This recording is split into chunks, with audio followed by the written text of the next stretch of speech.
কৃষক দল আয়োজিত আজকের এই কৃষক নেতৃবৃন্দের সমাবেশের সম্মানিত সভাপতি কৃষিবিদ হাসান জাফি তুহিন, মঞ্চে উপস্থিত বাংলাদেশ জাতীয়তাবাদী দলের সম্মানিত সভাপতি জনাব মির্জা ফখরুল ইসলাম আলমগীর সহ আমার সামনে উপস্থিত কৃষক দলের কেন্দ্রীয় এবং সারা দেশ থেকে আগত বিভিন্ন পর্যায়ের নেতৃবৃন্দ, আসসালামু আলাইকুম।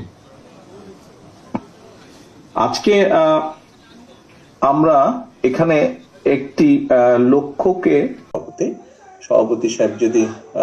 অনুমতি দেন তাহলে আমি আজকে কৃষক দলকে, বাংলাদেশ জাতীয়তাবাদী কৃষক দলকে যে ভিত্তির উপরে আজকে সুন্দর অবস্থানের উপরে দাঁড় করিয়েছে, এখানে যেই দুইজন মানুষের অবদান বেশি,